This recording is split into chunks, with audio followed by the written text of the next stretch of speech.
Hello and welcome to WPLDN Daytime. Leanne, Diane, Hello, Paul, welcome. Leo, Diane, Paul. Thank you so much for joining me. I was following the instructions and staying muted, but I stayed muted far too long because you wanted to hear me. Yeah, excellent. Okay, so we are here again, aren't we? This time is just disappearing. I hope you're all out there staying well and staying safe in this heat. If you're in the UK, please do make sure you're keeping yourselves well hydrated, as Leo is nicely demonstrating. I don't think coffee is the right thing to hydrate with, actually. But that's another thing. Depends on how much you drink. You just have to drink more coffee. Yeah, there you go. Absolutely. Okay. Right. Let's pull up some slides. There we go. We need our little welcome. If you've not joined us for WPLDN Daytime before, this is a shortened version. You think of it as a trimmed down version of our regular WordPress London meetup. We decided to bring it into a daytime event. We recognise, at this time there's obviously, we're spending a lot of time in front of our computers. We may not necessarily want to be coming back to our computers come the evening time. So we've offered the opportunity to have both the evening event, as we've always done, but also now we deliver this daytime event, which, as I say, is a slightly trimmed down version of our evening event. Just wanted to very quickly mention these events are brought to us by a team of volunteers through Big Orange Heart.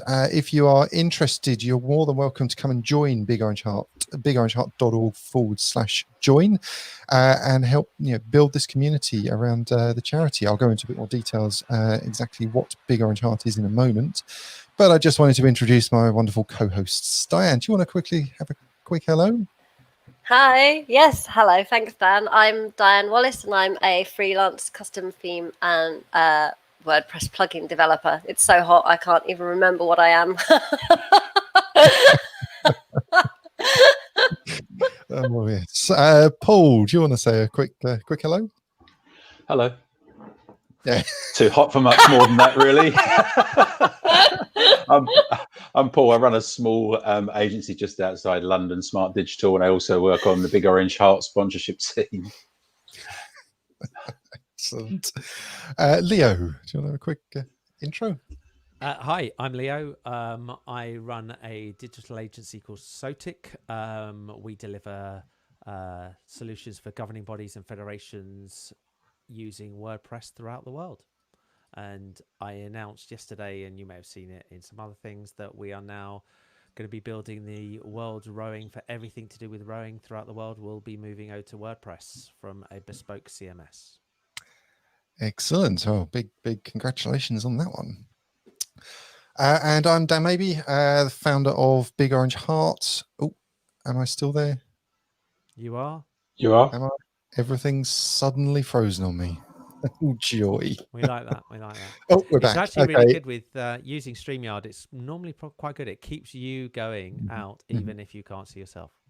So there's no looking at a beautiful version of yourself, Dan. I'm afraid it's going to be no. So as I was mentioning, I'm Dan Maybe. I'm the founder of Big Orange Heart. We are a charity supporting well-being and mental health within the remote working communities. I just want to say a big thank you to our sponsors. It wouldn't be possible for us to be able to deliver these events and the charity, Big Orange Heart as a charity as a whole, if it wasn't for our sponsors. So, Automatic, passionate about making the web a better place. Your managed cloud hosting platform, Cloudways. A turnkey solution for product vendors, agencies, and developers, Dolly. Generate more leads for your digital agency, Funnel Pack. The WordPress multilingual plugin, Weglot. Tips, tricks, and resources for people who use WordPress, Winning WP. Your all-in-one WordPress platform, WPMU Dev. The search engine plugin the search engine optimization plugin for WordPress, Yoast. as I say, we wouldn't be able to deliver these events if it wasn't for these companies enabling us to do what we're doing. So we'd really appreciate it if you could send out a big thank you to these companies. There's a link on that slide right there, big.ht/thanks. If you could pull out your phones, if you could open up another browser, head over to Twitter or head over, just open up a browser, type in big.ht/thanks. That's going to open up a nicely formed tweet, which we'll send out to all of our companies just to thank them for supporting us. Also want to thank Blue37, Paul Smart and Sotic for dedicating time, volunteering time, enabling us to be able to deliver these events. So big thank you to each and every one of those companies. On to this afternoon. We're very excited to have Abba joining us. Abba will be talking to us about captioning content and all the benefits that delivers for all users. But before we get into our session with Abba, we are just going to open up our community announcements. So our community announcements, if you are out there, it does appear we seem to be having some technical issues with our live site at the moment, so we may not have anybody on the live chat, unfortunately, at the moment. But if we've got anybody out there on Twitter, on Facebook that's watching this, on YouTube, then feel free to drop your comments in the various chats, various places. We'll be sure to check them and bring them in. If you're aware of anything that's going on in and around the community, we'd be happy to share it with us all. So a few things.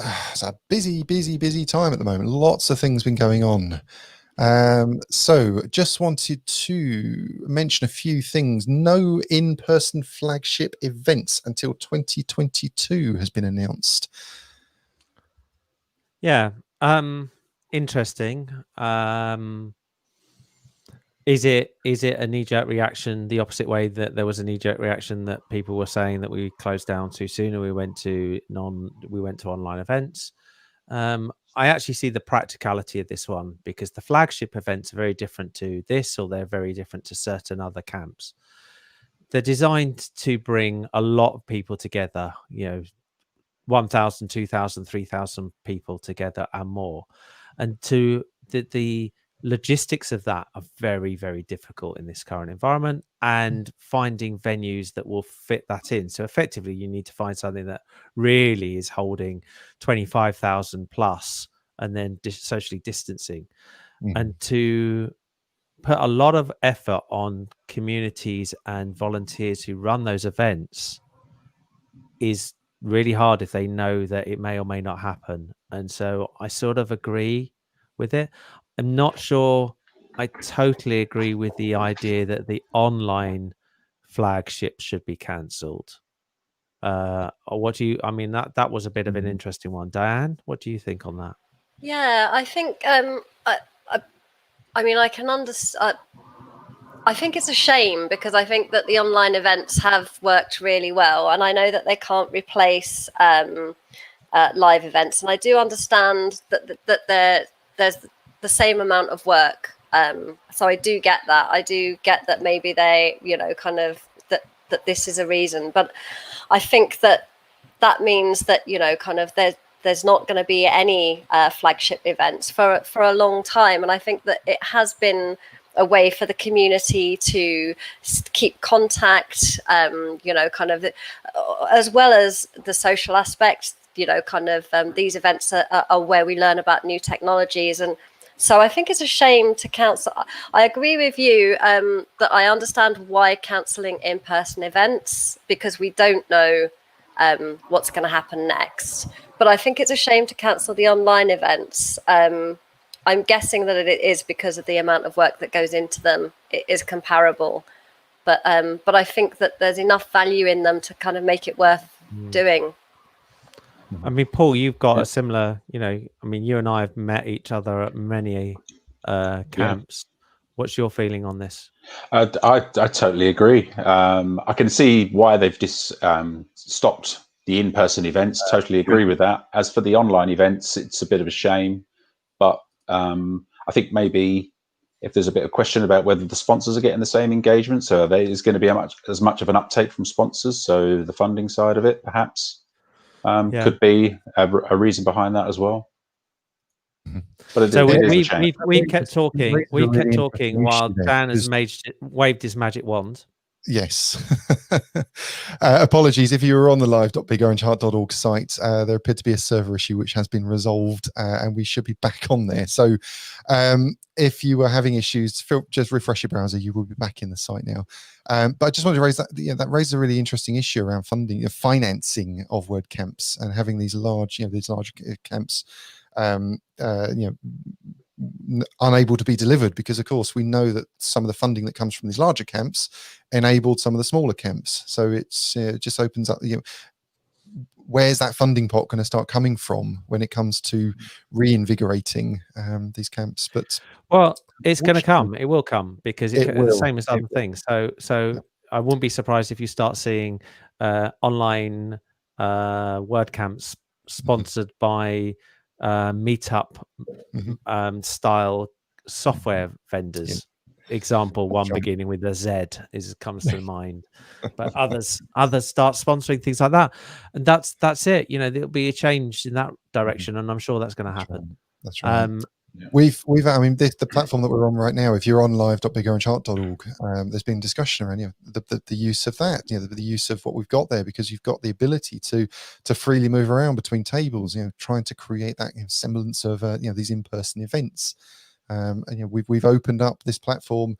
If you are on live.bigorangeheart.org right now, and you are a meetup organizer, we're offering this platform out to meetups. So the more we can trial this system, then they may be looking for alternative solutions to be able to deliver these events online. Unfortunately, we are really going to have to run through these very quickly, because we're short on time. Obviously, a big one that needs to be mentioned. Let me grab, why is that not on there? There we go. 5.5 has been released. Big shout out to the entire team, 800 plus contributors to this particular version of WordPress.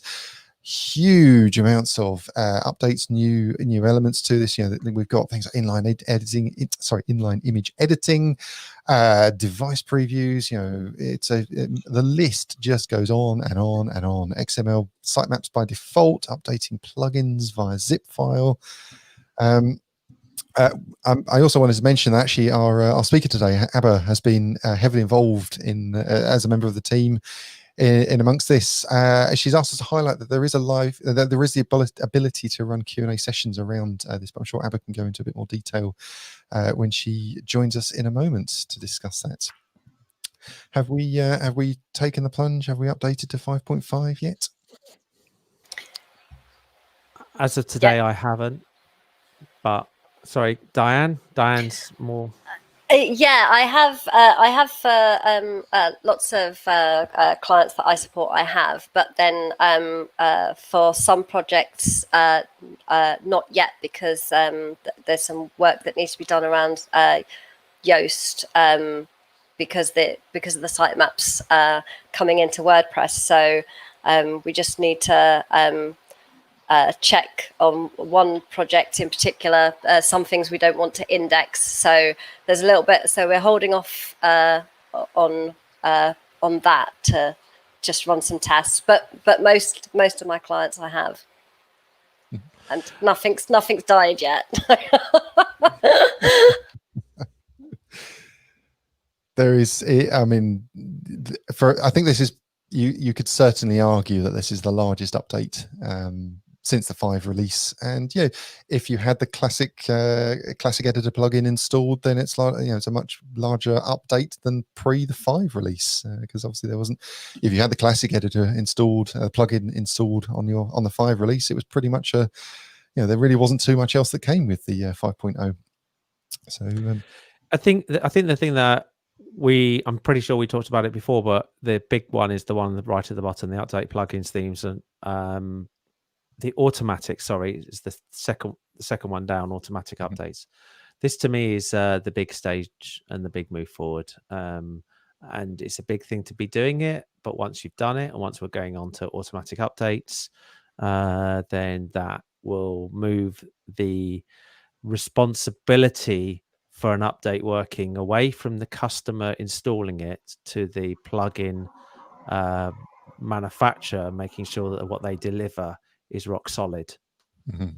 Because it will be very few plugin developers who will last very long if they are breaking thousands of sites a week with an update. That's right. Rather than, oh, it broke a few people, but it doesn't really matter because only 4 people installed it. That will be gone as a safety net. That's right. That's right. So, I mean, there is a huge amount that we could continue to discuss around 5.5, but unfortunately, again, time is against us. So, if you haven't, be sure to be updating through your staging environments, testing, and then obviously push to live. Okay, I don't want to get too bogged down in there's a couple of things that we're going to discuss here that have really got quite negative connotations wrapped around them. I don't want to get too bogged down in that, but it's right that we discuss these things. I feel, as a community, we need to talk about these issues. We've obviously there's been a bit of controversy in the community over the last couple of weeks. Two big issues: the affiliate links. I think affiliate links can really be quite diverse. You either love them or hate them. I think there's a lot of there's been a lot of discussion around this. We've seen the Brainstorm Force team have their Astra theme. It was initially removed from the theme repository for a period of 5 weeks. They had a 5-week ban that was then extended to a 6-week ban due to having affiliate links within their theme. It has since been returned to the repository. So it didn't go through the 6-week ban, but alternative measures to work out how this how to penalise this situation are being discussed. I appreciate for the theme review team, it looks like it's a really difficult thing because they seem to have either a sledgehammer or nothing. It's either turn the theme off or nothing. And I think that's and maybe that's the reality of a lot of things that come out. You start building something without needing that sort of you think everybody's going to play fair, and let's be fair, we're not suggesting that. I mean, the guys behind Astra held their hand up very fast to say, okay, we realized probably we had stepped to the wrong side of a line, if that's the right description. But you also sit there and go, well, this is the same way as pop-up ads and these things. People are always sitting there because there is a time that people are saying, well, we're trying to keep the price at a price point that people will buy or even expect to get it free. The number of times I hear comments like, well, you use loopback for your audio. Is there a free version of that? And it's like, you can't have every single thing free when it's the word software associated. When you're very happy to pay $2.5-3 grand for the actual MacBook, you now want every bit of software on it for free. So it's a bit of a difficult one. I do think it was hard. I do think, in a way, you have to sometimes set these levels and then the industry addresses or adjusts. But I do also, and I think we've all can think back not very long ago to the end of last year and Yoast and what they did got a real bad response at the time as well. But so we're talking about the notifications in the dashboard there. Yeah, exactly. I mean, I think one of the big issues that's been raised around this is the fact that you've got themes that are there is a clear ruling that stipulates themes cannot have affiliate links within them, and yet plugins can. So we've then got this divide between a plugin and a theme, which is totally understandable. A theme is meant to address the look of the site. It's not meant to be addressing any kind of functionality, whereas a plugin is about functionality. So, I mean, that's the argument that I've seen bandied around in relation to this, that affiliate links are okay in a theme because you are asking that plugin to change fundamental functionality within your website, whereas a theme is meant to simply change the look and feel. But I think it does raise this. You see a lot of theme shops then shouting, "Well, why can they raise money through their product and we can't raise money through our product unless it's the premium model?" I mean, this is, as you say, we're on tight time here. But I have a personal view, and I've expressed it before, that I think themes are not ending, but I think that we're moving in a different direction away from a thing called a theme, particularly when you start looking at blocks and you look at how sites may be constructed in the future using blocks. And a lot of people who are trying to get the performance out of the front end are moving away from themes and moving to headless and their own layout. And so maybe this is just the themes guys sort of saying we want to be involved. And what's the difference between a block and a plugin long term? That may be a question. Right. Not for now. Yep. No. Okay, so moving on, another one. Let's get some slides up. That might actually help. I wouldn't recommend using this. Try instant images instead. Some of you may have seen this comment. This was a review left by Matt Mullenweg on the new Unsplash plugin, which incorporates the Unsplash CDN. It was, there was a lot of controversy, a lot of discussion again around this. It's the first time Matt has ever reviewed a plugin. It's the one and only review that's been left on the repository under his PhotoMap profile. There was a lot of conversation around that. He was highlighting the fact that there's a performance issue using a CDNs for specific images. But of course, it just raised the question of in the role that he's in, we've got this issue of the influence that he has within the community. And whilst obviously some of the points that he was trying to raise are very, very valid points and important points, we need to be looking at licensing, we need to be looking at performance. And making sure that the solutions that are are available are compliant from a licensing perspective, and also don't have a negative impact from performance. But it does raise a few questions. It's raised a few eyebrows across the community. Okay, I think we should probably swiftly move on from that.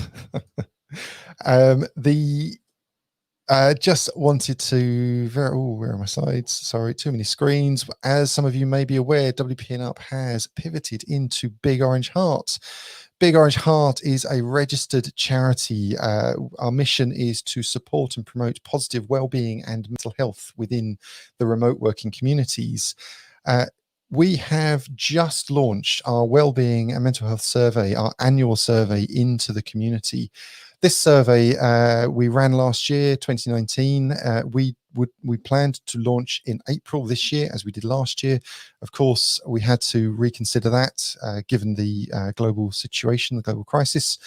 So we have now launched this. We are running this survey throughout August. So throughout August 2020, you can gain access to big.ht/2020. We would really appreciate if you could help share, spread the word, and also take 3 minutes of your time to complete this survey.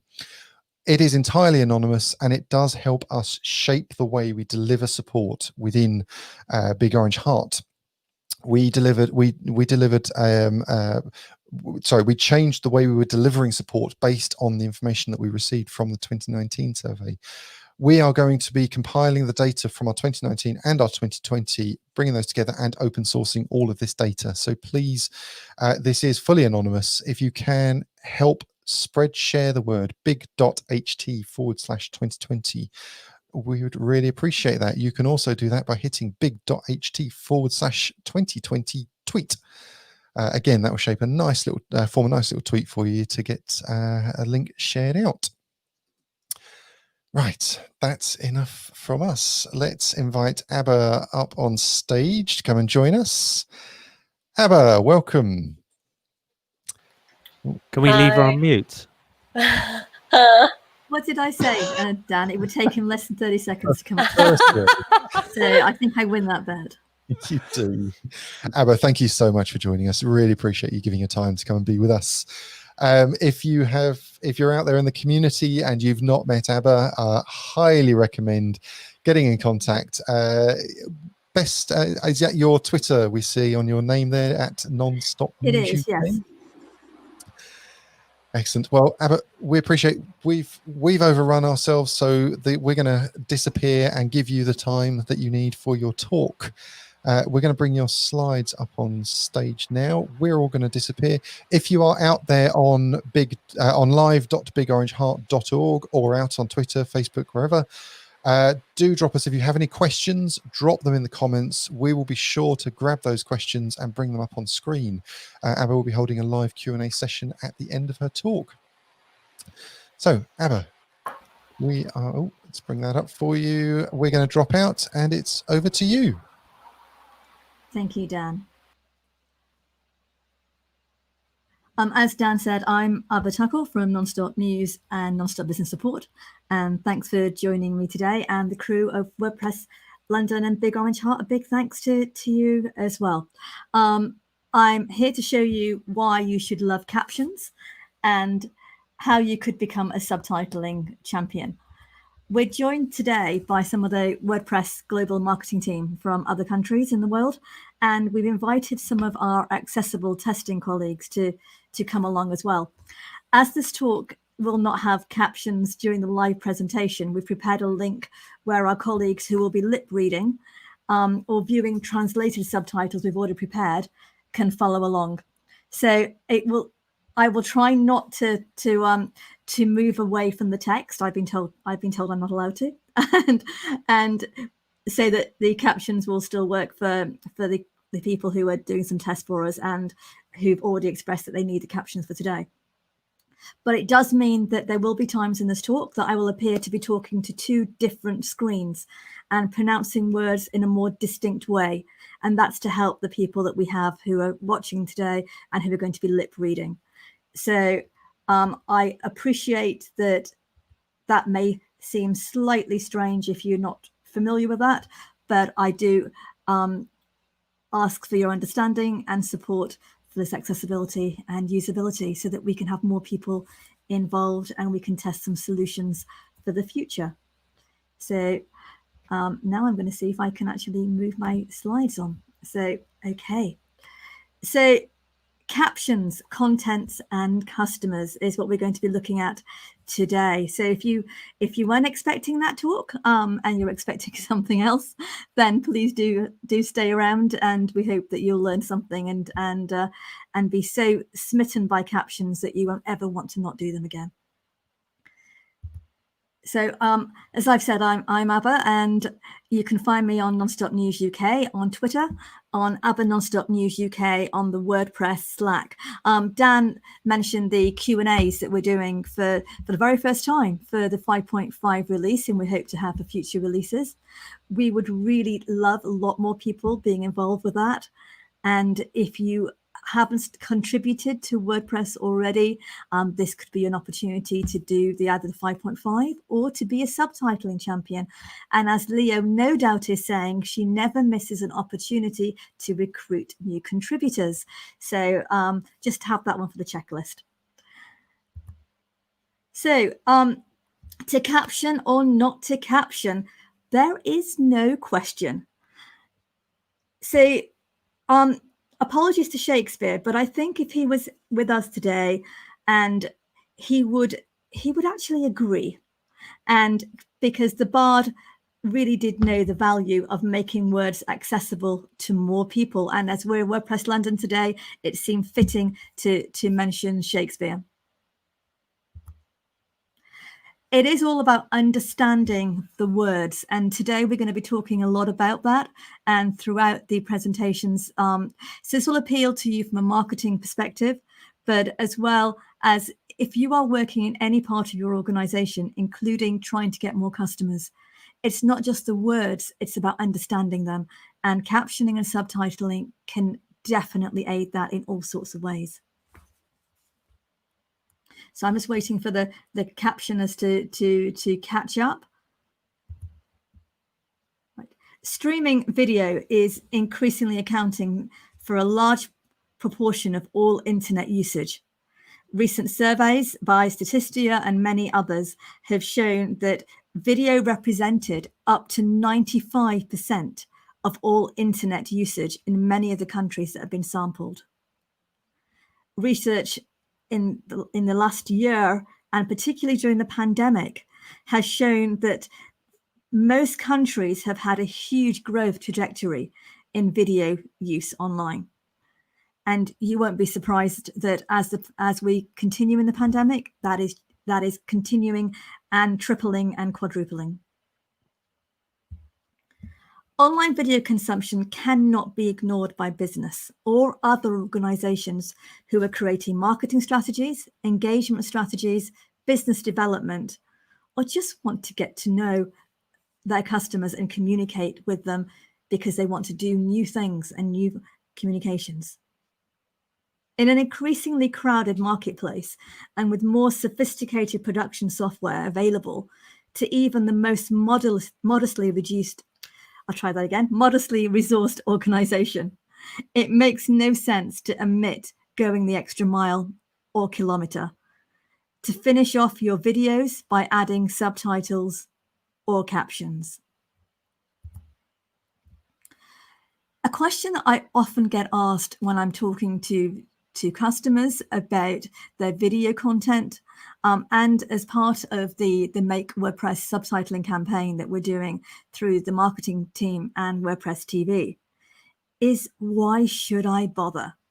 And I'm hoping through this presentation you'll understand why you should, and why you should be asking for those budgets and the time to actually do some subtitling, do some captioning. It isn't hard and each day as the tools develop, it gets easier.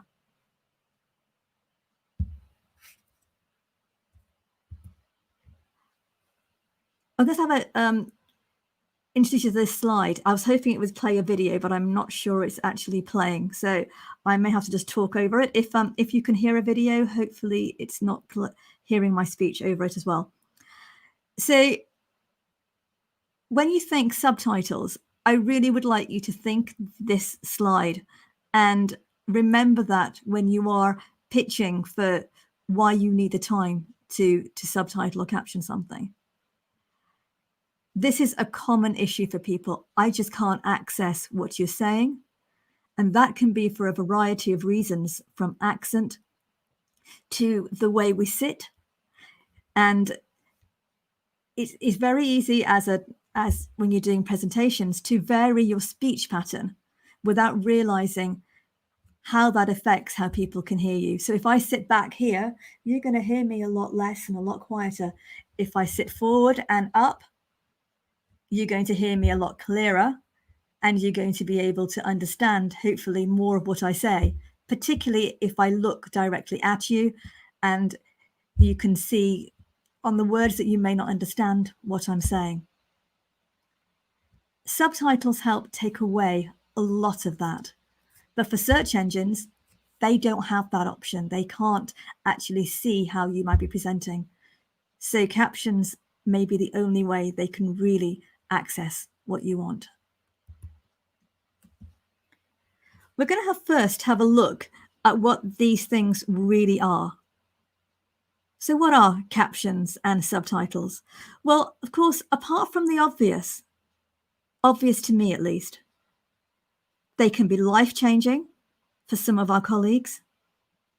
They can mean the only way that they can really be included. They can be vital learning tools, and they can be essential for search engines. So we often hear or read two terms, subtitles and captions. There are actually three terms widely used in the media production industry: subtitles, open captions, and closed captions. And being precise, they do not mean exactly the same thing. These three main types are fundamentally visual on-screen text representation of the words heard in the audio track of a video or a broadcast. You often hear these terms used interchangeably, but they can mean different things in different countries.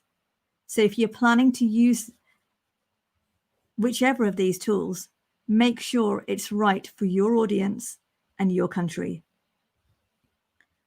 So let's do some definitions. Subtitles give the viewer a text version of the dialogue or narrative, either in the original language being spoken or translated into another language. Their original intention was to provide the needs of hearing impaired viewers. Captions come in two varieties, open or closed. Both go further than simple subtitling. They not only represent the spoken words, but they include text descriptions of all the non-verbal sounds which may form part of your presentation or your video. Captions amplify the dialogue, the narrative, with descriptions of sounds that would not be included through the subtitling of the spoken language. So if a woman coughs loudly, it would say that. A sound of breaking glass. The dog barks, normally something that I need a caption for. The doorbell rings or music plays. What they're trying to do is get as close to the atmosphere and feel of the audio track as possible. And that makes it a much better UX experience. Providing captions can have a greater implication on production time and costs, but it continues to become easier to create and synchronize through the development of enabling software and artificial intelligence. I mentioned that we have two forms of captions. Open captions are captions embedded in the video at the production stage and are on screen permanently. The viewer can't choose whether they appear or not. Closed captions are interactive in that they can be turned on or off at the device or at the choice of the viewer. A quick toggle of your remote control and hey presto, captions on and off, just like the mute button for the audio volume. Captions can also be a legal requirement in some jurisdictions for videos intended to be for broadcast in public. But that interpretation and enforcement varies from country to country, and we've had a lot of changes even in the last few months. So do check what applies in your environment. The provision of closed captions in law can fall under anti-discrimination, equal rights, communication, and media legislation. It can also be quite vague depending on how legislation was drafted.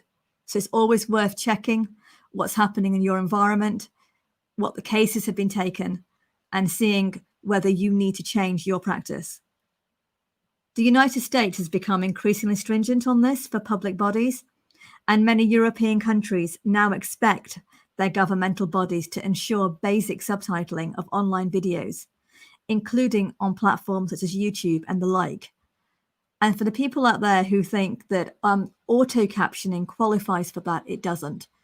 If someone clicks on auto captioning and it comes up with gibberish, you can still have a legal issue. In some locations, the requirements apply to both public bodies and organisations registered with charitable status. In the UK, charities are required to be compliant with the Disability Discrimination Act. If you're a charity, if you're working for a charity, please encourage them to look at subtitling. The general advice is to check the relevant laws in your country or the countries you're broadcasting in to ensure you're compliant with any legal captioning, but also so that you're meeting the needs and expectations of your key audiences. Because if they're used to expecting captions and they don't see them, they may just move on to something else. The same for search engines. If they can't see that in your video content, they may just move to something else. We'll talk about that more a bit later. So subtitling is a way to make your video material more accessible, and it actually makes it possible for someone with a hearing difficulty to hear the video and the message behind it. So we're just going to wait for a second so the captioned people can catch up. I'm normally at the other end building the tech, so it's quite strange being at this end where I can't see if there's any issues on the tech. So I've just been told I've detracted from the text, so I will try to behave a bit better. So discussing my subtitles are so important with my colleagues in communications, tech, and WordPress. It's who have hearing difficulties. They find it really disappointing when they hear the results. Our last survey was about 2 months ago, and these key myths really are continuing, and we need to try and address them. And with your help, we can. So on screen, you'll be able to see some of the myths that people think relate to subtitling and captions. The most common are, surely it's outdated. You don't need that anymore. When someone appears on a video, words just pop up automatically underneath. You don't even have to click anything. Subtitling is only for those people who have a computer which doesn't have sound. You'll be surprised how many times people click that option. And my favorite, it's only for old people whose hearing is not very good anymore. All of those are wrong. Subtitling and captioning helps whatever age you are. It's not just for old people. They don't appear automatically. And it's not just for people who have computers without sound. The American National Association of the Deaf estimates that some 5% of the global population has some form of hearing impairment. So the Association of the Deaf translates that to around 350 million people. I'm just going to repeat that in case anyone didn't hear it. 350 million people. And that's just a rough underestimate of the amount of people who have a hearing problem already in the world. That does not include the numbers that might develop hearing problems as our technology changes, and the greater emphasis on headphones and the damages that that can cause to hearing too. So assuming that 350 million people, that figure again, assuming they have access to the technology in order to watch streamed video, they would be able to benefit from subtitling or captioning. It's not just a handful. Let's think about that figure though. That means 350 million people who could be missing out on your messages, online promotions and offers. Even allowing for the proportion of those not having the means to access the internet, there is still a massive potential audience to cater for. On top of that, add the number of thousands and millions from a usability perspective who might want to listen, to read, reread what your video content says, who might be listening on mobile devices, maybe playing the video in areas where they can't have the volume up very high. They might have lots of good things going on. They might be in an office, they might be working at home, as we all are at the moment, and it's not convenient or suitable to have the volume up. Large audiences that we need to not forget. So, how else are subtitles and captions useful?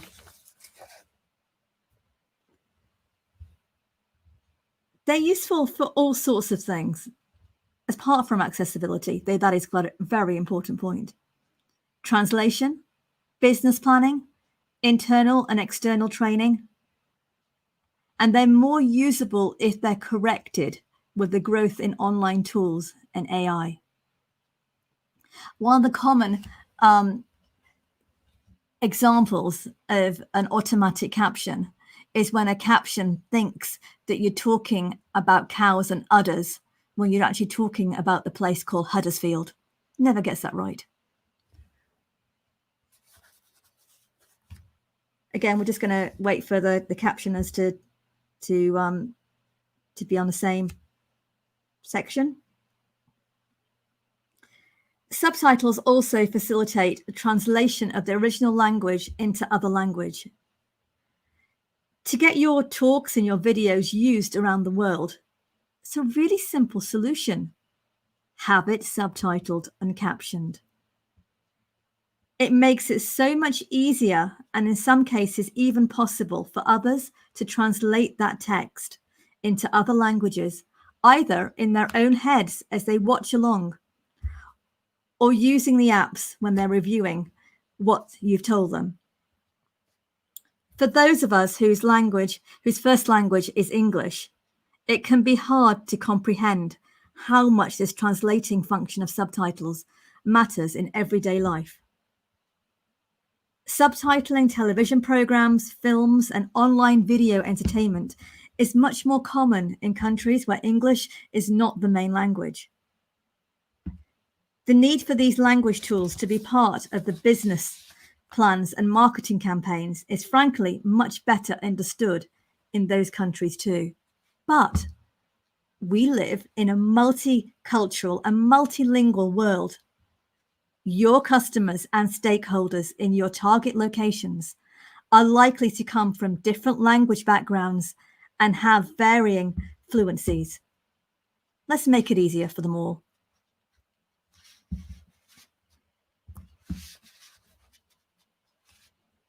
Trends show that the world's increasing appetite for online learning is matched by its demand for being able to access videos while on the move.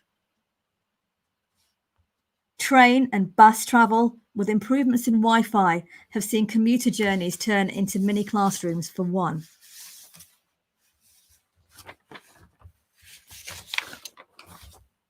Noise cancelling headsets create the complete study experience.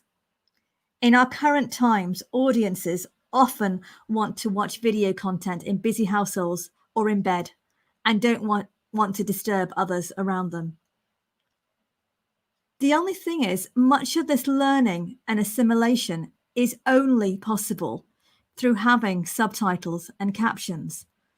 They allow us to cut through that noise that surrounds us on public transport, shared offices, or wherever we choose to access the information. Being able to read information, to absorb the contents, really helps us to understand, respond, explore, and apply that knowledge. Subtitles reinforce that learning.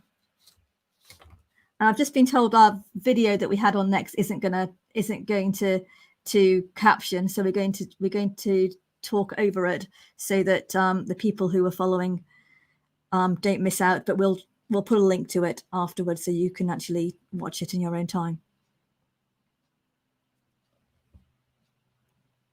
Siobhan Cunningham from the Yoast Academy's e-learning team and one of our WordPress marketing subtitling champions, in this clip would have said, if you see someone talk, you might take in some of what they're saying, but by having the subtitles and being able to follow the words makes it easier for you to follow what they're saying and for your brain to process it and remember it and better understand what you're learning. She said, if I see words that tell me about what this person is talking about, I might stay listening to it longer. If I don't quickly adjust to the voice and to the speaker, I'll just move past to another video. Like many other people, she asks, how do I watch tutorials on the train or in bed if you don't give me subtitles? From an education and training perspective, the provision of visual representation of those technical terms, the jargon, the acronyms, all the things that we need to use in tech, it allows for reinforcement of learning just by giving subtitles and captions. The three key learning styles for those who are not familiar with them are visual, auditory, and kinetic. So that's learning through seeing, hearing, or doing. they're so much better supported when the visual picture and the audio commentary is reinforced by that visual underscoring of text. So basically, we learn better. We can apply things better. It helps us create solutions because we can think about it, process it, come back to it. And it works with the way our brains work. It also helps from a diversity perspective because it means that people who have different cognitive approaches and different cognitive thinking can still actually access that information and process it and use it. So even without the express intention of educating, through providing subtitles and captions, even subliminally, it can help speakers of other languages acquire or appreciate the subtleties of the original language, the usage that we have, the slang, the idiomatic phrases, and the spelling. So I'm just checking that the captioners are still okay.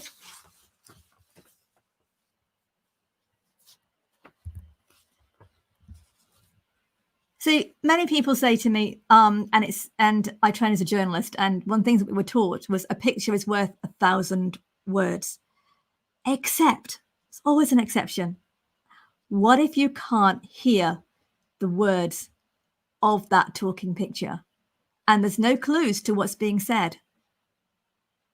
It is the equivalent of watching paint dry. So next time you create a video, ask yourself the question, is this video going to be as exciting for all those people who might want to access it as watching paint dry? Because I figure you'd say no. So let's address that and let's help people enjoy your videos and not watch paint dry. And for the people out there who will tell me that paint drying is interesting, then I will bow to your expert knowledge. I'm sure Leo will tell me that.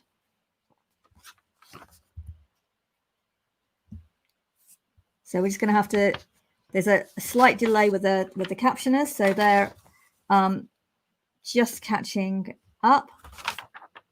And I'm just trying to check what they need me to do next. Okay.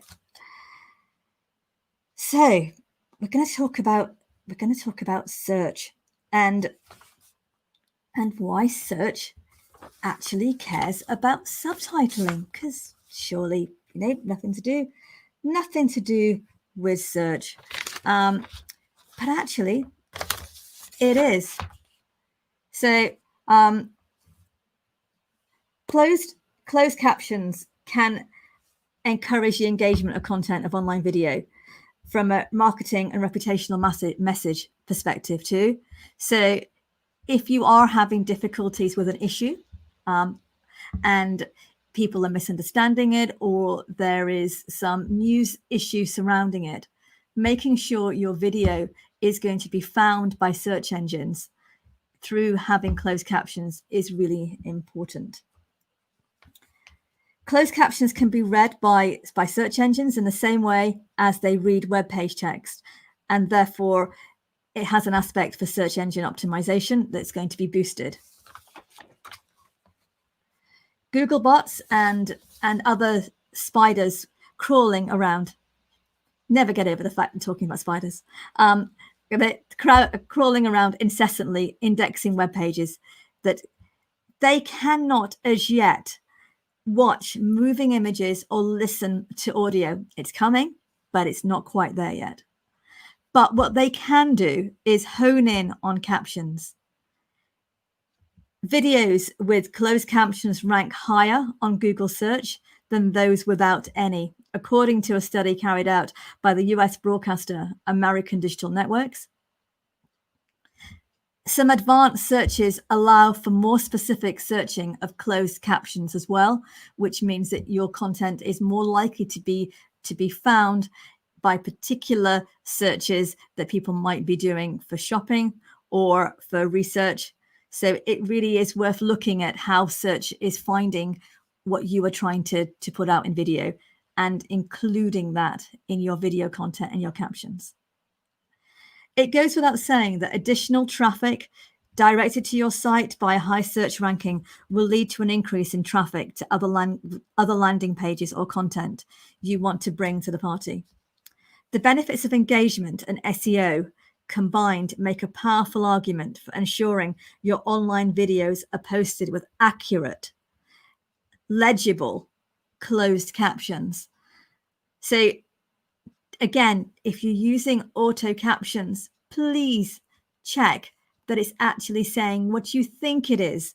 I deal a lot with PR and crisis communications in public sector, and the amount of videos that I have seen where the automatic captioner has been put on YouTube, and the chief executive may have not quite meant what the auto captions have been saying.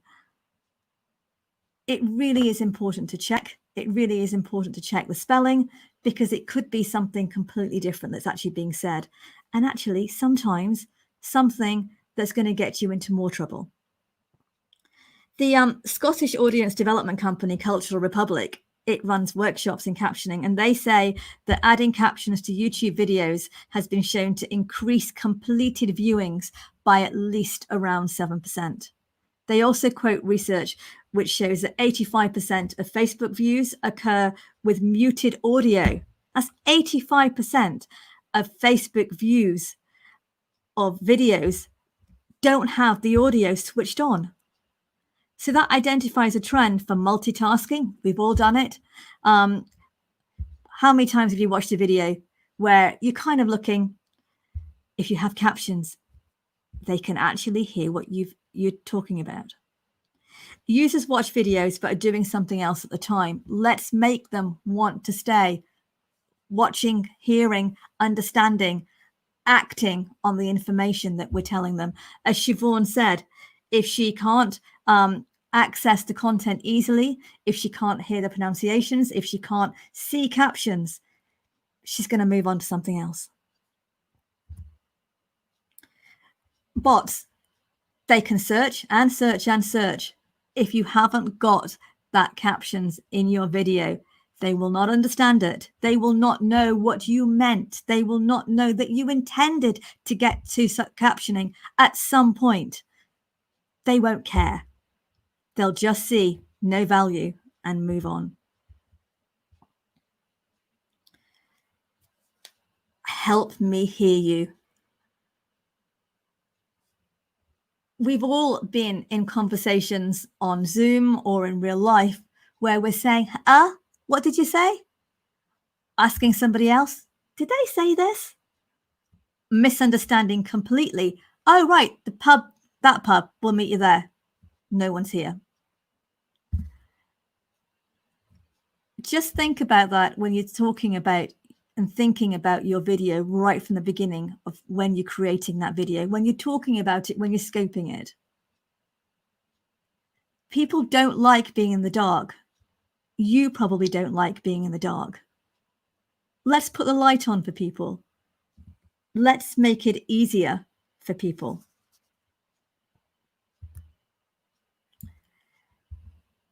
People that know me will know that one of my favorite things is talking about how can people make a difference.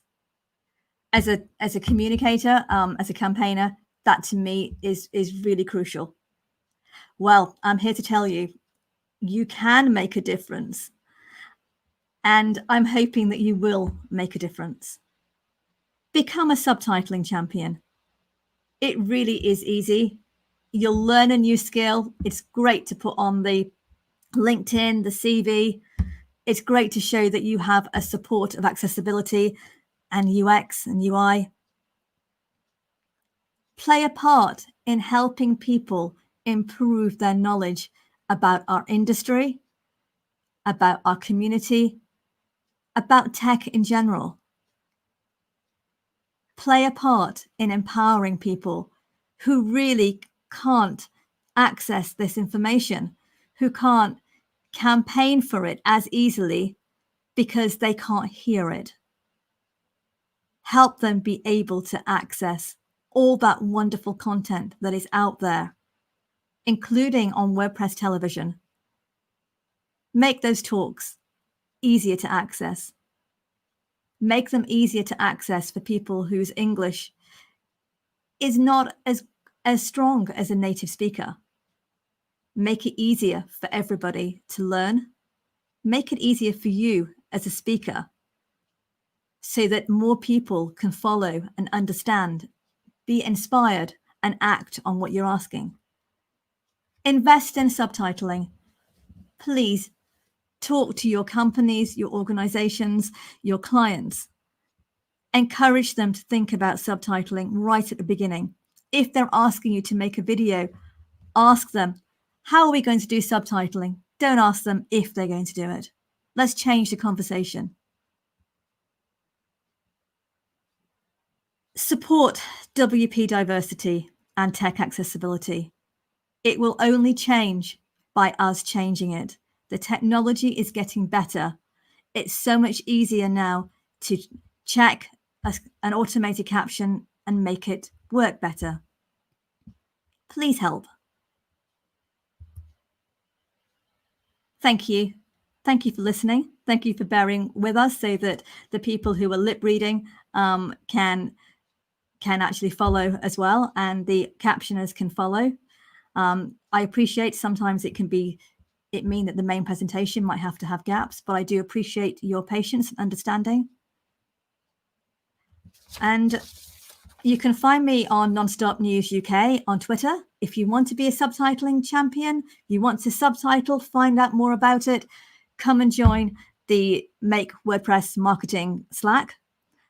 We even have a video in lots of different languages to help you do that. And they're all captioned too.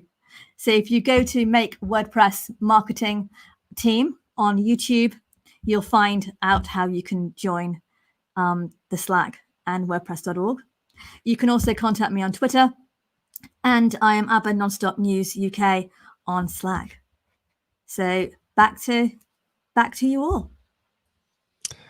Abba, thank you so much. I really appreciate you taking the time to come and share what's an incredibly important topic and discussing this and raising awareness. We really appreciate you giving the time to do that. And I kept the fan off. I know you thought I might end up putting it on, but just melting. Yes, it is far too hot, isn't it? A lot of things out of this. I mean, there are so many reasons, obviously, to be looking at captions and why we should be doing, bringing this, having this conversation within the community and enabling it, in the wider, that conversation around the wider community as well.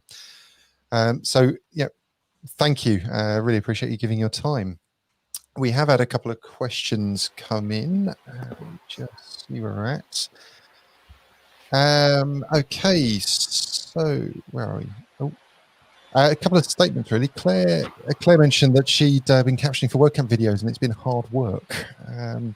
I did ask, is that a tools issue? And she, just, do we need to be looking at the tools in terms of how we do this? Are there issues around that? Are there ways that we can make things easier for us to be captioning content? I missed the first half of what you said, Dan. It cut out. So I just trying to recap what I think you're asking me. It's in terms of tools to make it easier. Yes, there are. There's quite a few. There's an open source. There's an open source tool called Amara, which is AMARA, and we have some wonderful instructions on WordPress TV about that. And there's some new instructions as well that have just been produced that we will be using as well. So we're also in the progress of creating a video for people to see how to use it. The benefit of Amara is that somebody else can come in if you get stuck. So we have quite often people who will start subtitling a video on WordPress TV, for example, and in other open tech communities, because they want to learn about a subject that they know nothing about. They get halfway through the video, realize that they don't know what the terms are, and they can't continue. So what we say is pick a video that you know something about that you say that you can do that, and it makes it easier. It makes it so much quicker when you can fly through something. If you don't know, one example I've just had, we did a training workshop last week, and somebody was doing a headless CMS subtitling, and she messaged saying, I think there's something wrong with video. They keep talking about headless. And she really didn't know that it was actually what the video was about, because it wasn't in the text anywhere. And she hadn't picked it on that basis. So it is really important to pick the right tool. With Amara, you can actually hand it over to somebody else if you get stuck as well. And it's easy to see where it's going wrong. I also use Web Captioner, which is an AI generated tool. And we used it in WordCamp Dublin. Now, we used it in WordCamp Belfast 2 years before, and we had to switch it off about halfway through, because whatever Mark was saying was not what was being put up on the big screen. And I had the camera behind me, so I wasn't quite understanding that I was getting cues going, cut, cut, cut. And it was like, what's going on? Until I actually heard it in my earpiece, what was put up on the camera. And he definitely did not say what it said. And because we're a family friendly audience, I won't repeat it. But 2 years on, it was amazing. It was very good. We were able to train it as well. So we were a little bit cheeky with speakers, just because, I have a big accessibility push, and I trying to make sure that camps are kind of doing that. And I was very lucky because Leo and Mark put a lot of time into producing something that says, right, you're a speaker. This is how you test it beforehand. If you've got specialist words that people are not going to understand, that Web Captioner may not have heard about yet, we need to have them. And they inputted all these words into the Web Captioner beforehand, and it got them. It got JavaScript with the right J and the S. It got jQuery with the right capitalization. It even got WordPress every time, which was one of the bets that we had. How many times did it get WordPress wrong? But it also makes a difference if you have an accent. And that doesn't have to be an accent from a different country. It can be a Glaswegian accent. Who can I pick on? A Yorkshire accent. They're all beautiful accents, but the technology may not be used to them. The joy for me with Web Captioner is that we tested it with 28 different country languages and accents. And it worked by the time we inputted all that information, and it was fantastic. It even got Leo, which was great. And Leo really did put it through the ringer. He did try to make it not work, and that for me is a great test. I use Web Captioner for non-events too. I now have it working on the machine behind here, because obviously this is unscripted. And it is picking up what I'm saying pretty accurately, and we will turn that into captions. I'll still need to check a few things. The other one is Google. Google's text-to-speech is just amazing compared to where it was 6 months ago. I find I use it quite a lot now. It's not expensive either.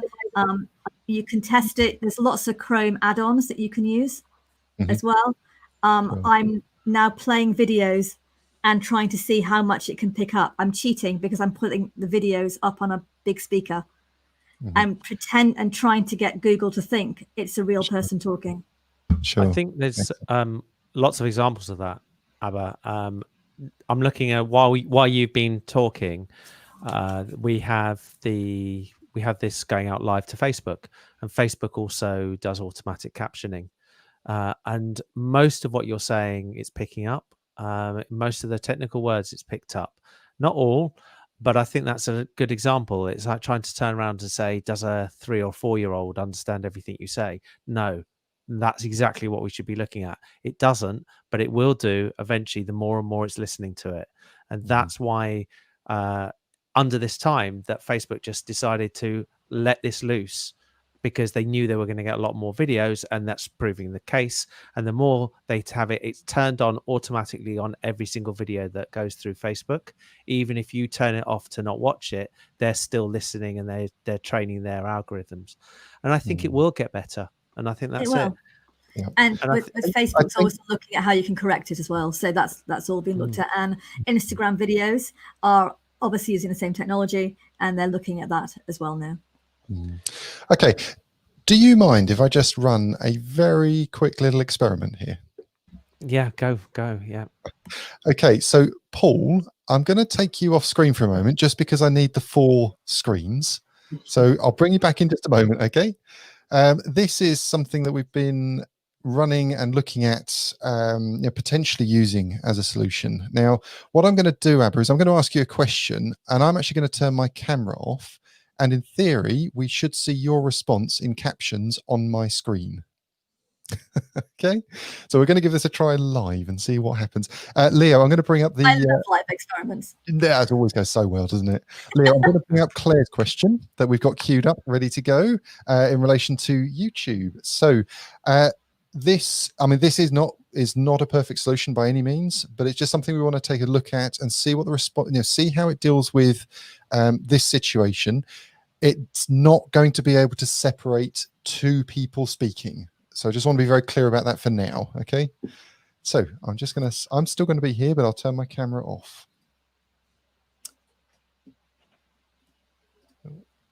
It would help. So I'm going to put up the question. Okay.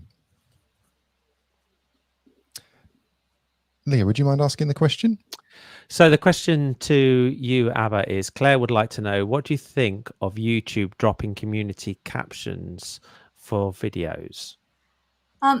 My understanding from talking to quite a lot of people who work with captions full time is that there were lots of issues with the community captions. There were lots of clashing information, lots of things not getting progressed.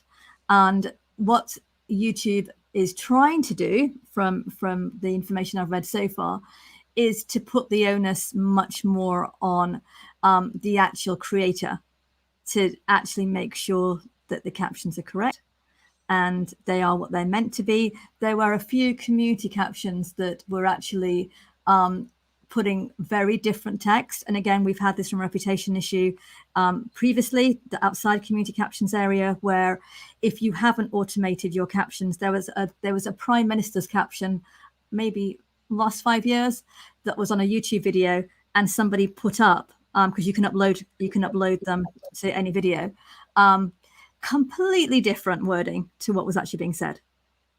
So there are issues about actually republication, defamation, legality, and also just how about ethics of the whole situation. So there are a lot of questions that are being asked about YouTube's and how it's going to still preserve some of the good things about community captions too. And I'm hoping that YouTube will actually listen to that, and the pressure from the users and those who are experienced in the field will come to bear, and we'll find a good solution somewhere. It's very interesting to see how it has answered those questions that you put up. And you can see, those of you watching, I'm just taking the names off so it makes it easier to read, even with Dan on there, that it's getting to those words, or it's fixing the words even when it's got it. Although I think that if ethics all come from Essex, we really do have a problem. Nothing wrong with Essex or any other place, or Yorkshire, for the people who said I picked on Yorkshire, being a Lancashire lass, So, but you can see, I mean, the thing I think about this very quickly is that the whole of lockdown has given us the opportunity to have to do things that we weren't doing. So we're doing more video than we were ever doing before because we have to.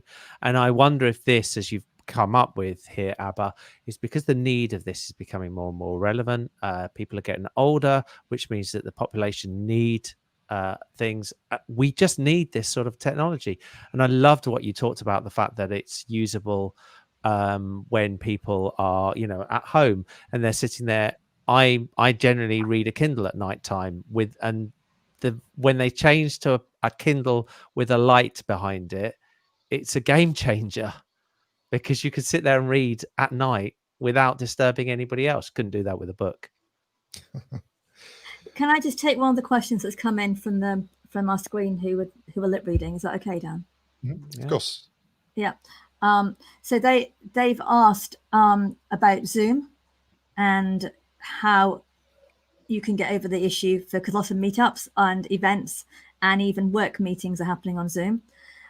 There are add-ons for live captioning for Zoom. They're not free, and you do need certain packages, but there is also some pressure on Zoom to actually try and address that. Also, in the marketing team, because we're quite focused on accessibility, we're also make sure that if we ever have anybody who needs to participate, we use Google Meet, which has live captioning built in. And it's not as good as the live captioning it does on Google Documents with the add-ons, but it is pretty good and it is learning. But the only thing I would say is just do be careful if you have auto captioning switched on and you are discussing confidential, sensitive information, because that is being kept by the algorithms, and that is being kept by whichever tool that you are using. And if it's Google or Facebook or whatever else, please just be aware of that. Mm-hmm. Yeah, I think there's lots of there's a lot of tools that are coming through here, isn't there? I mean, the tool I was just trialing there. I'm just going to bring up the URL. It's this pubnub.com/developers/twitch.tv/OBS subtitles. That, it's a very similar solution, listening all the time. It's a web app. It's actually an open source solution, this one, and I've had that running the whole time you've been giving your talk, Abba, and it has been very close in terms of the words and getting it fairly correct. I think, yes, we did see Essex as opposed to ethics whilst you were answering that question there. But I've still got it running. I can see it right now, and it is very close in terms of what it can do. So I think we're, the tools are starting to come through, aren't they, in terms of us being able to. They are. And the AI will only get better. But as with most things with AI, and with my, we an AI hat, we have to guide how these tools are developed, and we have to stand up and be and actually say what we think is acceptable and what isn't, and what we want it to be, because that hopefully will mean that the AI that develops is representative of the people it's serving, and that is really, really important. Absolutely. Okay. Well, Abba, I think that's a fantastic place to stop there. Really, we are incredibly grateful for you giving your time to come and do this this afternoon. We're going to head over into the social. Are you able to join us for a bit in there? Yeah, I'm going to try to. I might put my fan back on, though, if that's all right. Absolutely. I'll do the same myself. But I guess if anybody's listening, everybody's out there watching on live.bigorangeheart.org, we're going to head over to the social.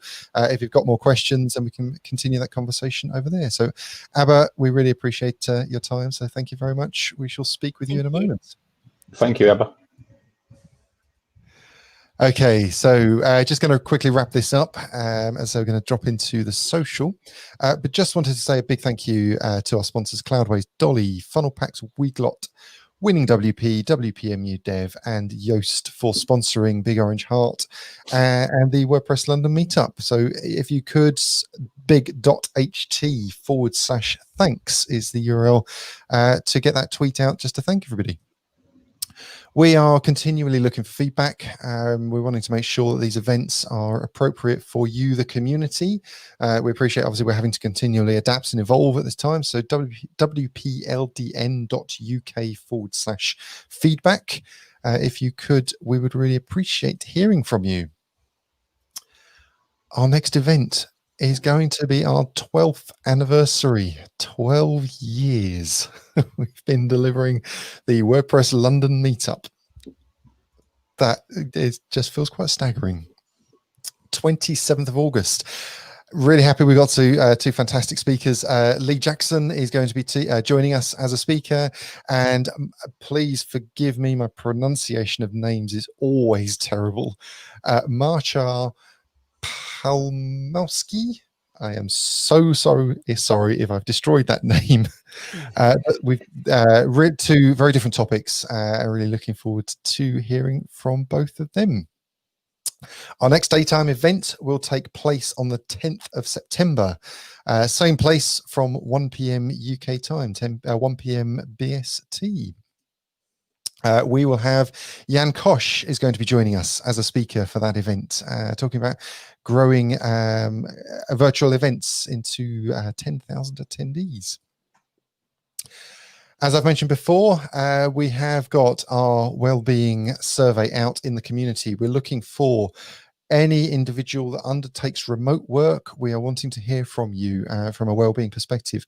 It's an entirely anonymous survey, big.ht/2020. If you could share that survey, big.ht/2020 tweet is the URL that's needed. We're going to head over to the social. If you're in live.bigorangeheart.org, head over to the link at the top of the page that says social. In there, you can spin up your own tables. You can join other people at tables. We can just generally come together to have some discussion. I would like to thank Leo, Paul, and Diane for giving your time this afternoon. Really grateful for having you join us. Thank you, Dan. Thank you, Dan, for what you're doing and twiddling the knobs behind the scenes that none of us are able to get to, but and everything that you do for Big Orange Heart on a minute-by-minute basis. You're very welcome. Thank you. Okay, I think we can wrap it up there now. Great. See you in the. If you are with us on live at Big Orange Heart, then head over to the social. We'll see you there in a moment. For now, take care all. Stay safe. Thank you. Bye. Bye-bye.